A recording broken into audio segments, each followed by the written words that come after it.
अहमदाबाद का नरेंद्र मोदी स्टेडियम, मतलब 1,30,000 दर्शकों की वो गगनभेदी आवाज जो किसी के भी रोंगटे खड़े कर दे। बिल्कुल।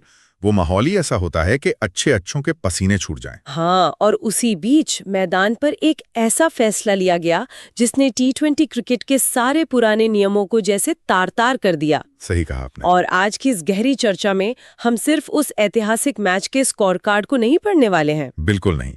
हमारे पास भारत और न्यूजीलैंड के बीच हुए इस ऐतिहासिक टी20 विश्व कप फाइनल की कमेंट्री और हाइलाइट्स के पूरे ट्रांसक्रिप्ट्स मौजूद हैं। और हमारा मिशन बहुत साफ है। हम उन फैसलों की मनोवैज्ञानिक और तकनीकी परतों को खोलेंगे जिन्होंने इस बड़े फाइनल को एक तरफा बना दिया। तो चलिए शुरुआत उसी पल से करते हैं जिसने इस पूरे मैच की जमीन तैयार की। टॉस का समय।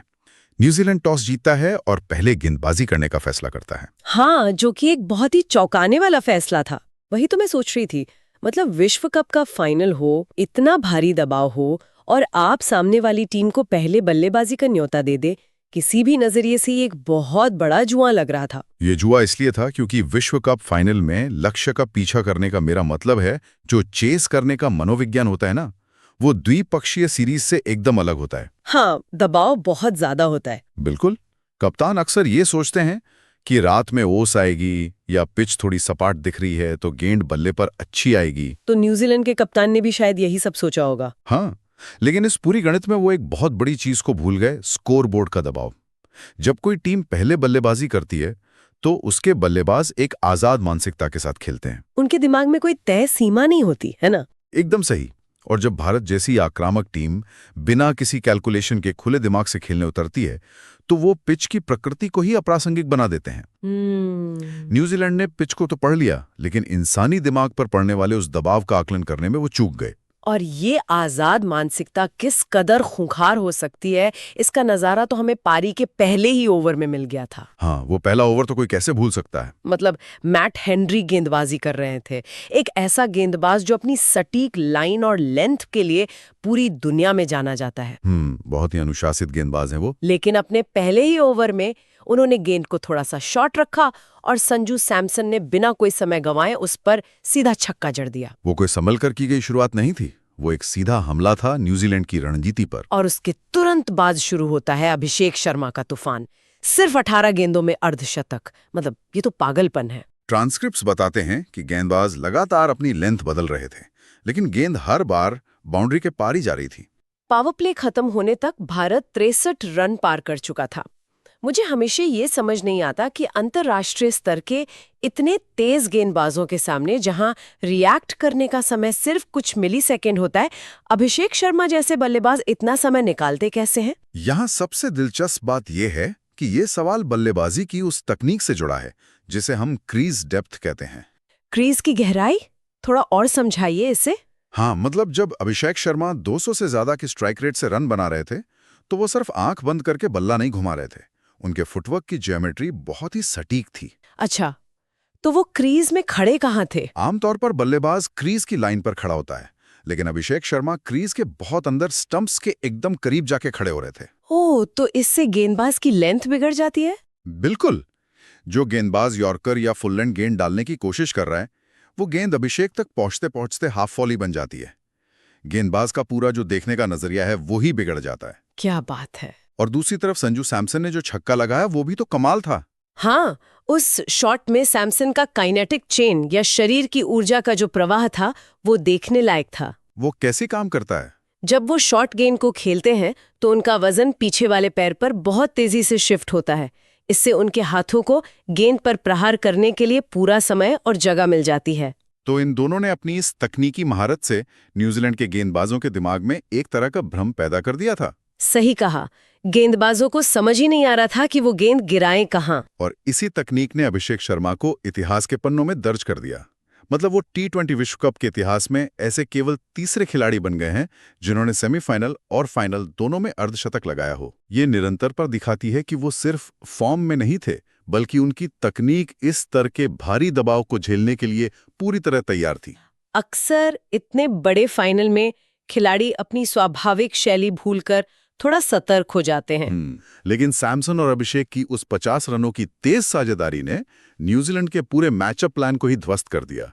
जब शुरुआती गेंदबाजों की लेंथ ऐसे बिगड़ जाए तो कप्तान के पास फील्ड सजाने का कोई विकल्प नहीं बचता। यहाँ कहानी वाकई बहुत दिलचस्प हो जाती है, क्योंकि शुरुआती हमले के बाद अक्सर क्रिकेट में एक ठहराव आता है। हाँ, पावर प्ले के बाद स्पिनर्स आते हैं, फील्ड खुल जाती है। तो टीमें सिंगल डबल लेकर पारी को स्थिर करने की कोशिश करती हैं। मगर भारत के स्कोर बोर्ड में वो ठहराव कहीं दिखाई नहीं। बिल्कुल नहीं दिखा। ईशान किशन मैदान पर आए और उनके ताकतवर शॉट्स जारी रहे। हाँ, और हार्दिक पांड्या क्रीज पर आए। ट्रांसक्रिप्ट्स के अनुसार वो उस दिन गेंद को उस तरह से टाइम नहीं कर पा रहे थे, थोड़ा संघर्ष कर रहे थे। वो थोड़ा खोए हुए नजर आ रहे थे। लेकिन हैरानी की बात ये थी कि टीम की रन गति फिर भी नहीं गिरी। और उसके बाद आता है शुभम दुबे का वो कैमियो। अरे वो कवर के ऊपर से उनका क्लासिक छक्का। हाँ, कमेंटेटर्स ने तो कहा कि उस शॉट में जैसे पंख लगे हुए थे। वो शॉट अगर हम इसे बड़ी तस्वीर से जोड़कर देखें तो उसके पीछे एक बहुत ही दिलचस्प बायोमैकेनिक्स या शरीर विज्ञान काम करता है। अच्छा, तो क्या खास था उनके उस छक्के में? उनके खेलने के तरीके में बैक स्विंग का बहुत बड़ा योगदान है। उनका बल्ला जब ऊपर से नीचे आता है तो वो एक बहुत ही साफ और सीधे रास्ते से आता है, जिसे क्रिकेट में शायद हिटिंग आर्क कहते हैं। एकदम सही, एक परफेक्ट हिटिंग आर्क। उनका अगला पैर गेंद की लाइन से थोड़ा हट जाता है, जिससे शरीर के बीच में एक खाली जगह बनती है। तो उनके लंबे हाथों को पूरा स्विंग करने की जगह मिल जाती है। बिल्कुल। और जब बल्ला उस गोलाई में पूरी ऊर्जा के साथ गेंद से टकराता है तो गेंद को वो लिफ्ट मिलती है, जिससे देखकर लगता है कि उसमें पंख लगे हैं। सच में ये सब सुनने में बहुत कमाल का लग रहा है, लेकिन मैं यहाँ थोड़ा पीछे जाना चाहूंगी। मुझे एक बात समझ नहीं आ रही। हाँ, बताइए। हम 250 रनों के पहाड़ की बात कर रहे हैं। भारत इस टूर्नामेंट में तीसरी बार 250 का आंकड़ा पार कर रहा था, लेकिन नरेंद्र मोदी स्टेडियम की बाउंड्रीज तो दुनिया में सबसे बड़ी मानी जाती हैं। हाँ, मैदान तो काफी विशाल है। तो न्यूजीलैंड जैसी विश्व स्तरीय टीम वहां अपने स्पिनर्स या धीमी गति के गेंदबाजों का इस्तेमाल करके रन रेट क्यों नहीं रोक पाई? क्या ये सिर्फ भारतीय बल्लेबाजों की ताकत थी या न्यूजीलैंड का कोई प्लान बी काम ही नहीं कर रहा था? देखिए, सिर्फ शारीरिक ताकत की बात नहीं थी, ये एक गहरे मनोवैज्ञानिक पतन का मामला था। मनोवैज्ञानिक पतन मतलब दिमाग पर दबाव। हाँ, जब कोई टीम बोर्ड पर 250 रन बनते हुए देख रही होती है तो उसे कॉग्निटिव ओवरलोड कहते हैं, यानी अत्यधिक मानसिक दबाव। तो उनका प्लान बी था, लेकिन वो उसे लागू नहीं कर पाए। बिल्कुल, जब दिमाग पर इतना दबाव होता है तो शरीर का फाइट और फ्लाइट रिस्पॉन्स एक्टिव हो जाता है। गेंदबाज के शरीर में एड्रेनालिन बढ़ता है, जिससे मांसपेशियों में तनाव आ जाता है। तो वो रिलैक्स होकर गेंद नहीं फेंक पाते। सही कहा। और जब मांसपेशियां तनाव में होती हैं तो वो मसल मेमोरी काम नहीं करती, जो एक सटीक यॉर्कर डालने के लिए चाहिए। अच्छा, तो इसीलिए न्यूजीलैंड के गेंदबाज यॉर्कर डालने के चक्कर में लगातार फुल टॉस गेंदें फेंक रहे थे। एकदम सही। बाउंड्री बड़ी थी, लेकिन जब गेंद ही इतनी खराब मिलेगी तो बड़ा मैदान भी छोटा लगने लगता है। और ऊपर से खराब फील्डिंग। हाँ, कैच छूट रहे थे, गेंद सीधा दर्शकों के बीच जा रही थी। वो तनाव पूरी टीम में एक वायरस की तरह फैल गया था। और उसी तनाव का नतीजा था कि भारत ने स्कोर बोर्ड पर 250 रन टांग दिए। तो इस सब का क्या मतलब है?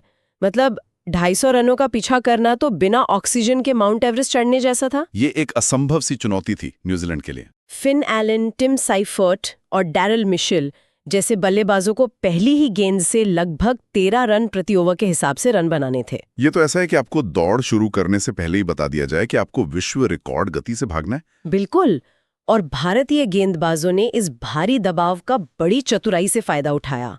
अक्षर पटेल के पहले ओवर को ही देख लीजिए। वो ओवर बहुत ही रणनीतिक था। हाँ, उन्होंने लॉन्ग ऑन पर फील्डर रखा, गेंद की गति कम की और बल्लेबाज उनके जाल में फंसकर आउट हो गया।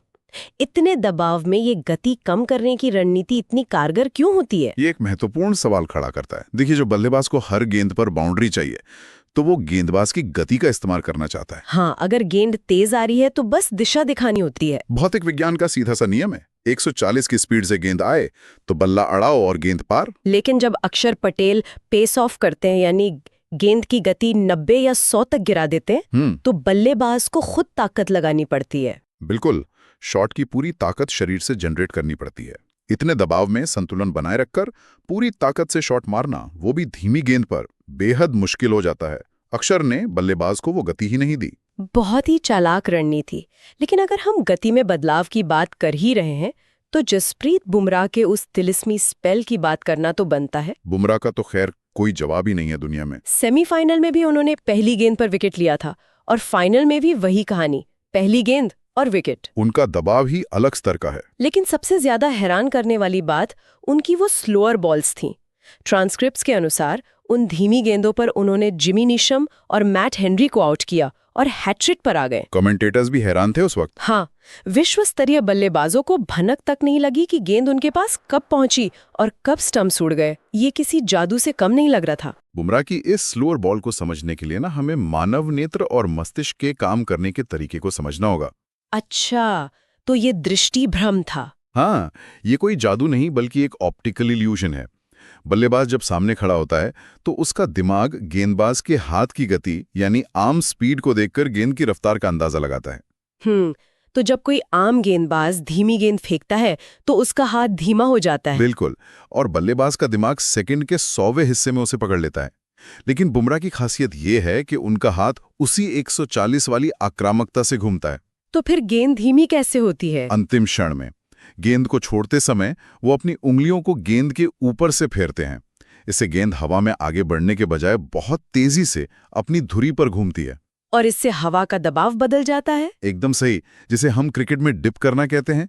गेंद अचानक नीचे की तरफ गोता लगाती है। अरे वाह!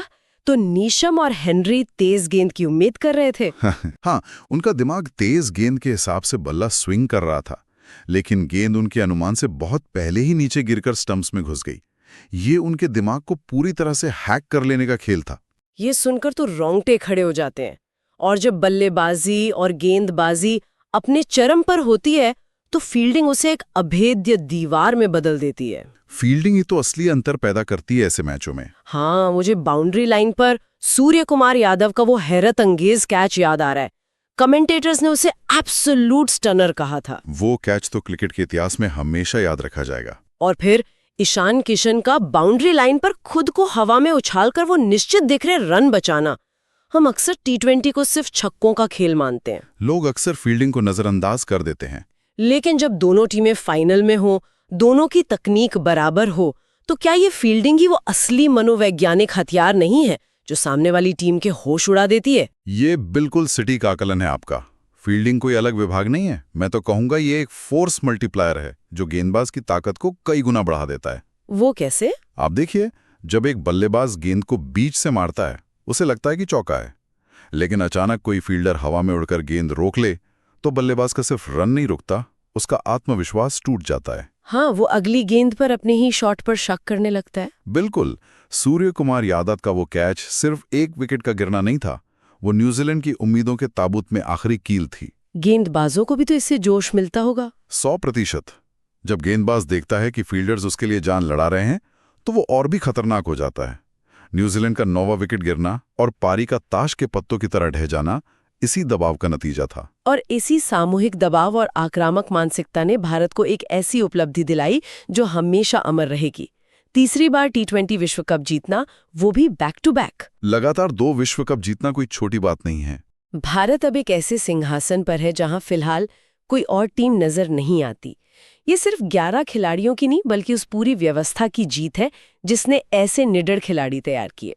मेरा मानना है कि ये साबित करता है कि ये महज कुछ खिलाड़ियों का सुनहरा दौर नहीं है, ये एक पूरी मानसिकता का निर्माण है। हाँ, जहां हर नया खिलाड़ी इसी निडरता के साथ आता है। बिल्कुल, जब अभिषेक शर्मा जैसा युवा फाइनल में 18 गेंद में 50 बनाता है तो वो बता रहा होता है कि टीम की नींव किसी एक व्यक्ति पर नहीं बल्कि इस आक्रामक सोच पर टिकी है।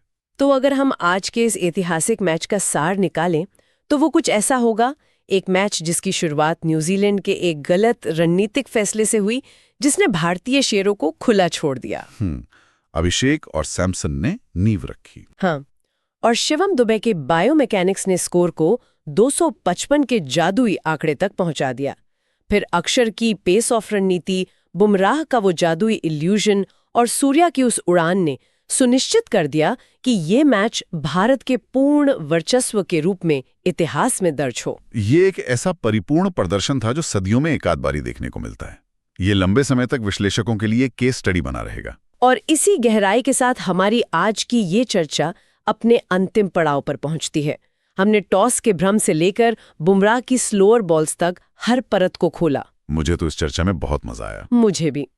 लेकिन जाते जाते ये मैच हमें एक ऐसे सवाल पर लाकर खड़ा कर देता है जिस पर हर क्रिकेट प्रेमी को सोचना चाहिए। इस पूरे टूर्नामेंट में भारत ने 3 बार 250 का आंकड़ा पार किया, जो कि पहले कभी नहीं हुआ। जो खेल कभी 160 या 180 रनों के पार स्कोर के इर्द गिर्द घूमता था, क्या अब वो हमेशा के लिए बदल चुका है? क्या 250 रन अब इस खेल का नया नॉर्मल बन गए हैं? ये एक बहुत ही डराने वाला सवाल है गेंदबाजों के लिए। और अगर ऐसा है तो उन पारंपरिक तेज गेंदबाजों का भविष्य क्या होगा जिनके पास बुमराह जैसा कोई अनोखा हथियार नहीं है? क्या उनके लिए टी20 में कोई जगह बची है, या उन्हें खुद को बचाए रखने के लिए भौतिक विज्ञान के नए नियम खोजने होंगे? ये एक ऐसा विचार है जो इस खेल का भविष्य तय करेगा। आज की इस गहरी चर्चा में बस इतना ही।